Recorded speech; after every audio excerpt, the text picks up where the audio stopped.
So we've got tons of secrets to share and information documents posted. And with Merchants of Poison, I wanted to look through trying to analyze and explain what do we know about how they run the playbook. So I'm going to get into that, but first, now the report is specifically a case study about Monsanto and glyphosate. And I want to explain why we focused on those elements. And the reason really was because we had so much specific information about just that campaign. And just that campaign, one company running a campaign to protect one chemical is just immense. And of course, we know this happens. The same tactics, the same playbook is in play with all of the chemical companies that are now currently controlling our food system. So this is a little reminder about the corporations that control our food system. Since 2020, we've seen just amazing consolidation in the agrochemical industry. So that by 2020, just 4 companies controlled most of the seeds and most of the pesticides for sale. So this is a breakdown of who owns what. So we see the leaders are Bayer, which now owns Monsanto, Corteva, which is a new name for Dow DuPont, and then we have ChemChina, Syngenta, and BASF. And I want to just give a shout out to this report, Food Barons 2022 from the ETC group. I have a link here in this slide, and I will share the slides later. I'll have a link straight to the slides. And also, if anyone wants any of my information, you can contact me, Stacy, STACY, at usrtk.org, and follow me on Twitter at Stacy Malkan, and I'll be sharing slides there and also give them to the conference. Okay, so this report is very eye-opening in terms of the shifting landscape of power in the food system. And they talk about the crisis profiteering from COVID and how that played out, digitalization, and a lot of concerns about that, about who owns the data from farming system or who will own it, and shifting landscape of power, which is just this mad rush to consolidate. Lots of research also on how consolidation is bad for farmers, bad for consumers, bad for the food system, bad for the environment. But nevertheless, it's happening at a fast clip. And one thing that if you've looked at the pesticide industry at any length, one thing that would jump out at you about all these names, Syngenta, Bayer, Monsanto, Corteva, Dow, DuPont, all of them have long histories of hiding the harm of their products. They have all participated in all of the strategies that I'm going to talk about related to Monsanto and glyphosate. And we could just name a few scandals: atrazine, the Teflon chemical, PFAS, chlorpyrifos. These companies are just basically, in my view, they won their market by corruption. It's a consolidation of corruption. And I think this is a true story across many sectors of the economy, that the companies that were willing to hide their harm the most, pay their workers the least, et cetera, won the market, and now are exhibiting just very concerning levels of control, in this case, over our food system. So, okay, these are the bad guys, but bad systems. And then I also want to mention why glyphosate. So glyphosate is just a few graphs here about glyphosate that I think are pretty useful. It's the most widely used herbicide in the world. The increase, especially in the United States, has been super dramatic, 3,000% since the 90s. And a large reason for that is genetically modified foods. So you can see here over on the right, the adoption of genetically engineered crops in the US. We have almost all of our US corn supply, almost all of our US soy supply is herbicide tolerant, and much of that is engineered to resist glyphosate. You see on the bottom, although we hear lots of propaganda about how GMOs have all sorts of wonderful traits, Well, what we hear is they will someday have all sorts of wonderful traits. They currently are mostly used as part of the pesticide treadmill. They're herbicide tolerant. Some of them are also insect resistant, but the vast, vast majority of acreage is herbicide tolerant and sprayed with glyphosate. That has caused many problems. The glyphosate is no longer working as well. And weeds have become resistant. And now companies like Bayer are suggesting multiple stacked traits, genetically engineered seeds. So those would be seeds that are engineered to tolerate the spraying of glyphosate and a mix of other chemicals. 2,4-D dicamba are among them. So the treadmill is escalating. Companies obviously have found a profit stream in this and are reluctant to give that up. So although genetic engineering is changing and new uses are coming into play because it's getting much easier to do, and there were whole talks about this at the conference, so I won't get into it, but I'll say that they have a very successful profit line here, the pesticide companies, and we'll see it continued because a lot of the proposed uses of new GMOs in the pipeline have to do with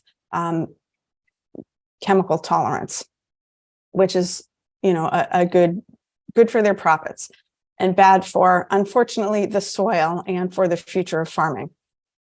I think we're also seeing, just in the big picture about consolidation, and why I think that ETC report is so important, is the next phase of consolidation is now really the merging of the food system with big data. So with the Amazons and Googles and efforts to track all data on farms, feed that into an AI system, and then sell that knowledge back to farmers along with products to go with it. So the same sorts of questions and concerns come up. Who owns that data? Who has that power? And what is the accountability and transparency for that system? Okay, so merchants of poison. We dug through all the documents, and we apologize if you can't see this. It might be a little bit too big, but you get the idea. We narrowed it down to 5 major tactics that Monsanto was using to control the narrative about glyphosate. Now, how we came about this, I want to talk about the source materials that we used for this report. So part of it, I mentioned before that we started to file public records requests at US Right to Know. And so this was in 2015. We, over the years, have obtained many, many, many documents, thousands of pages of documents from corporations, from universities, from government sources that helped us kind of get under the covers at how they were running their public relations. Also in 2015, people started to sue Monsanto. That was the year that the World Health Organization determined that glyphosate is a probable human carcinogen. And that launched off many people who had that particular type of cancer that arises as the most strong correlation in the science, and that's non-Hodgkin's lymphoma. So as of now, over 100,000 people, and these are farmers, groundskeepers, landscapers, everyday gardeners who used glyphosate Roundup in their homes, suing Monsanto, now Bayer, with claims that exposure to Roundup caused them to develop non-Hodgkin lymphoma. Probably heard some about these trials. There were some big jury verdicts. In one case, a couple was awarded a $2 billion verdict, both a husband and wife who used Roundup in their yard for decades. Both had non-Hodgkin lymphoma. That's incredibly rare. So we've reported a lot about the trials. I won't say more about that, except for a very important aspect of the trials is that many, many, many more documents, tens of thousands of pages, became public. And so that those 2 bodies of documents, US Right to Know research and the trials, went into this presentation of 5 ways that companies are And it wasn't just Monsanto. In many cases, it was all of the companies working together as a team, but it was led by Monsanto. And a lot of the documents I'll talk about were Monsanto documents. So we see here some of the ways they do it, really from the ground up, corrupting the science from the beginning. So the record is really clear that for 40 years, Monsanto scientists manipulated the scientific record in lots of different ways, using lots of different techniques. Ghostwriting papers, handpicking scientists, choosing public relations narratives that they wanted to bolster, and then figuring out how to do scientific studies to produce that narrative. Strong-arming, influencing regulatory agencies, and really putting forth shoddy science to influence regulatory agencies again and again. Also co-opting academia. Public universities, unfortunately, are a huge part of the pesticide industry's public relations game. They really count on academics because they know that the companies are not necessarily seen as trustworthy, but white coat academics are.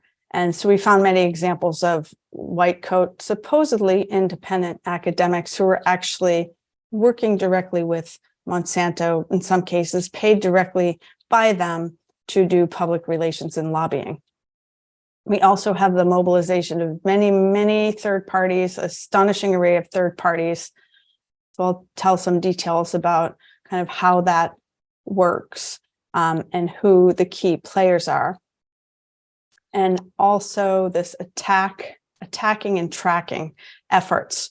If any of you all have spoken out against the pesticide industry, they probably know who you are and have tracked you at some point.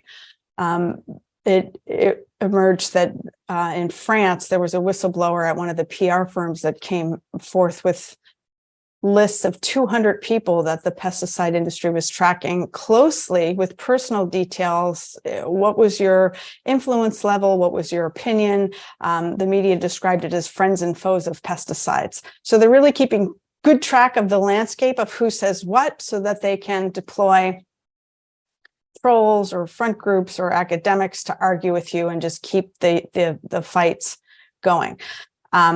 The scientist attacks were also a really important piece of how they dealt with glyphosate, and to some extent got away with it. But the unfortunate thing for Monsanto is much of this stuff came out in the press and really became quite widely known about how they manipulated the record on glyphosate. And then the final point here is ways in which they weaponize the web and really dominate the searches that we see on Google.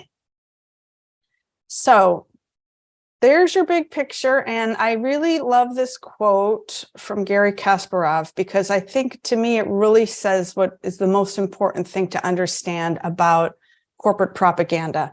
The point of modern propaganda isn't only to misinform or push an agenda. It is to exhaust your critical thinking, to annihilate truth. So with a lot of these strategies, like this mobilizing third parties, the attacks on scientists, you're not having debates about the substance with these corporate PR efforts.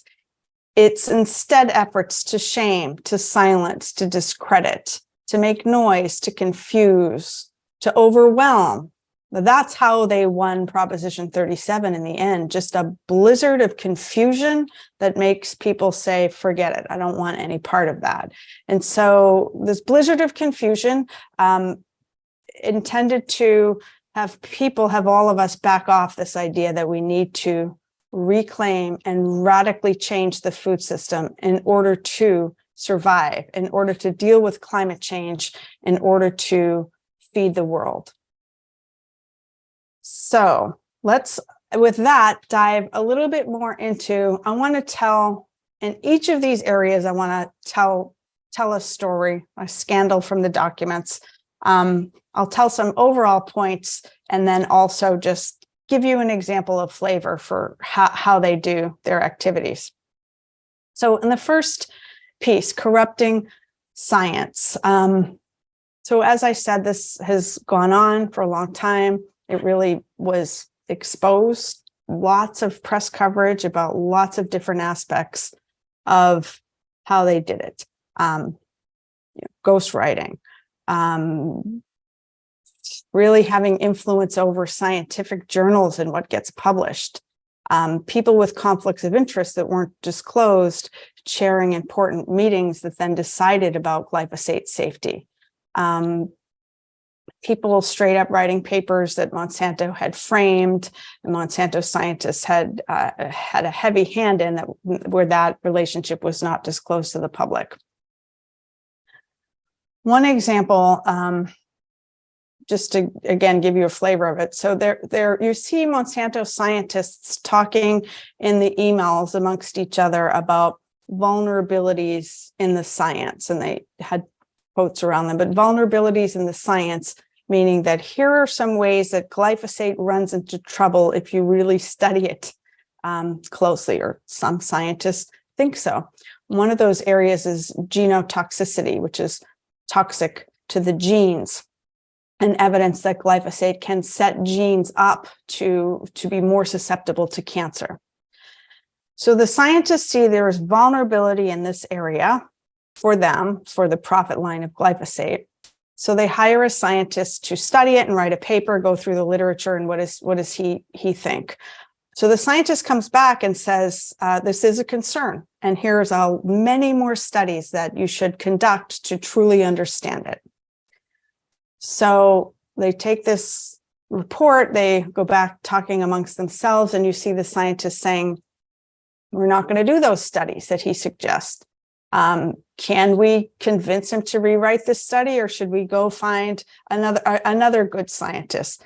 In other words, a friendlier to Monsanto scientist. So they end up hiring another scientist and helping him to shape a report that makes this look like less of a concern. So this goes on with, in various ways through decades. And I think another really important piece, because their main line of defense for glyphosate and all the pesticides, EPA says it's safe. The European Union says it's safe, but those processes are extremely influenced by corporate viewpoints and corporate science. And there was recently a study in Europe where scientists at the University of Vienna had looked at the studies that were submitted by corporations to regulatory authorities in Europe, and found that there were 53 studies and only 2 of them were using modern methods of scientific research.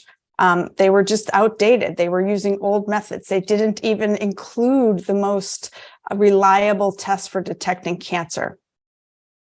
So really, the picture that came out of all this was well articulated by one of the judges. And this was in the U.S. court in San Francisco. Judge Chabria said that after looking at all the documents, strong evidence from which a jury could conclude that Monsanto does not particularly care whether its product is in fact giving people cancer, focusing instead on manipulating public opinion and undermining anyone who raises genuine and legitimate concern about the issue.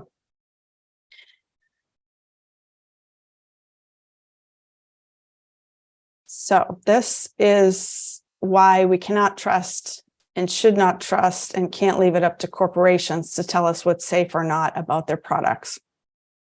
And hard as this part is, but we need to find ways to reclaim the FDA, the EPA, and the government systems that are arbitrators for science and on what's safe for the public. Okay, now we're going to talk about co-opting academia. This is a big part of what Monsanto counted on. The very first thing that we did as an organization in 2015, our documents became a New York Times front page story about how Monsanto and the other companies relied on academics to fight the GMO labeling war. How academics that were on the payroll under the influence working directly with Monsanto were part of a key part, the most important part of their public relations efforts to defend GMOs. Now, this screen here, I just want to show you the University of Florida donors. This is not online anymore, and it was at one time, and we captured the screens. Then they took all this information out of the public eye and hid it. It's very difficult to find out from many universities how much money they're getting from corporations. And this isn't one of the key things that we say in the Merchants of Poison report is that the pesticide companies are not just following in the footsteps of big oil and big tobacco, but they helped write the playbook. And they've done it deliberately for decades, ever since they unleashed vicious attacks on Rachel Carson when she wrote Silent Spring. So the pesticide companies are well honed, and I think in some ways more effective at this point than oil industry and tobacco industry propaganda campaigns. And that's because of the influence and buy-in they have from the universities. And the land grant university system in the US was set up to study and research agriculture and food systems, and was largely, or used to be a lot more government funded as government funding has gone down and corporate funding has gone up. These schools are so dependent on corporate funding to the point where there's really a chill even on debate of dissenting viewpoints. From what I've heard from students, from professors, from others who are in these academic institutions on topics like genetic engineering, on pesticides, it's just a full buy-in that this is the food system that we need to have. And behind that buy-in is a lot of corporate funding that is not always obvious. In the case of the University of Florida, we've got Syngenta as a gold, diamond donor was 10 million or more. Our gold donors were 1 million, and silver donors were 100,000 or more. So well more than $10 million from pesticide companies in just 1 year.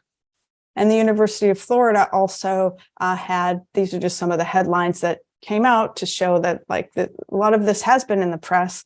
And it does have a big impact when it is. So we've really tried to get our documents to mainstream reporters and just as we can tell the story about the corporate influence in the background. So, so in the case of the University of Florida, and Florida actually has some of the strongest sunshine or freedom of information laws. So it was the first place that we got a lot of documents was from the University of Florida and from a professor named Kevin Folta, who featured heavily in this New York Times front page articles about how academics were helping defeat GMO labeling. So we have lots of interesting stories and talk about them in the documents about the back and forth between these professors. But it was really a well-coordinated system with academics, top executives from pesticide companies and public relations firms looped in a pretty constant loop of conversation about talking points, lobbying priorities, who to attack, essentially, lists of who the influencers are, who needed to be confronted, people like Vandana Shiva or the Food Babe or Michael Pollan. These names all come up as groups and people that needed to be confronted and whose reach needed to be limited. And in some cases, they really had some successes with that. So all of this, I think, is also leading up to a point of seeing, if it takes this much to keep the manufacture of knowledge about food systems propped up, it's a system that is rotten. So I do take hope in kind of the extent to which they need to go to control the narrative, that when we're able to tell the truth, to either shine light on what's happening or tell a different story, those stories have incredible power and therefore are seen as an incredible threat to this corporate system.